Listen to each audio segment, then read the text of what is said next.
Hay que recordar que estos países de Estados Unidos, la URSS, China, Reino Unido, Francia, entre otros países de la Europa occidental, conformaban y eran llamados también los países aliados en contra de los países del eje, que eran conformados inclusive con Alemania, Italia y Japón. ¿Por qué? Porque ellos tenían regímenes políticos totalitarios donde estaban apoyando el neonacionalismo, ¿recuerdan? El superamor enfermo sobre la patria y la superioridad de la raza. Y hay que recordar que Estados Unidos y la URSS fueron quienes encabezaron la victoria y el gane de la Segunda Guerra Mundial. Ya habíamos visto esas imágenes en anteriores secuencias, pero las traemos al recuerdo. Entonces, Estados Unidos y la URSS fueron los protagonistas de esta guerra ganada, principalmente porque Estados Unidos dejó caer la bomba de Hiroshima en Japón y la URSS llegó primero a Auschwitz a rescatar los judíos que estaban siendo torturados en el holocausto con los nazis. Entonces, por estos dos hechos se les distinguió como parte de la guerra victoriosa.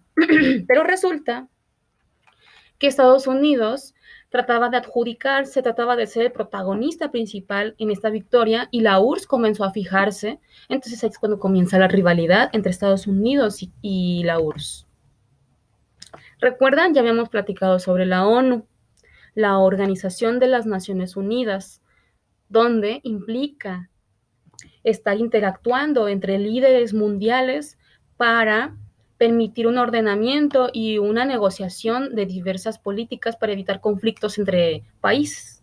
Entonces, la ONU desprende un montón de departamentos para poder canalizar peticiones, poder canalizar demandas, denuncias, entre otras actividades administrativas para mantener el orden y la paz mundial. Entonces, hay que recordar que después de la Segunda Guerra Mundial, la ONU surge y ahí es donde se reunieron en 1945 diversas naciones para definir las relaciones internacionales porque quedaron muy dañadas después de la Segunda Guerra Mundial. Ya lo habíamos visto en la secuencia anterior, con el surgimiento de la ACNUR, el surgimiento de la FAO, el surgimiento de la UNICEF, el surgimiento del CPI, ¿no? Que surgen estos departamentos de la ONU para mantener la paz mundial. Entonces, todo eso era para reconstruir los canales comerciales y comenzar de nuevo para evitar hambrunas, para evitar crisis, para evitar también problemas sociales y enfrentamientos nuevamente. Y los países principales que estaban en esta reunión eran Estados Unidos y la URSS. Hay que recordar, Estados Unidos entró a la ONU porque buscaba proponer a todos los países que estaban en la ONU, proponer el capitalismo, el sistema capitalista que ya estaban ustedes definiendo en las anteriores clases. Proponía que existía un libre comercio, un gobierno liberal, para que también existiera un sistema democrático donde todos pudieran participar. Pero hay que destacar que el capitalismo con su libre comercio buscaba expandir su mercado para poder vender o importar y exportar sus productos.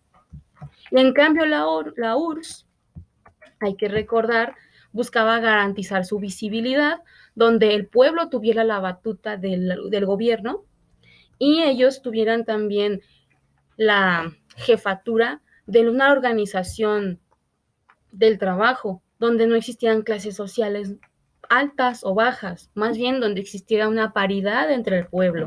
Entonces, ellos luchaban porque sus sistemas económicos y políticos los protagonistas fueran centrales en la ONU, pero también este fue un motivo más para que tuvieran una rivalidad entre Estados Unidos y la URSS.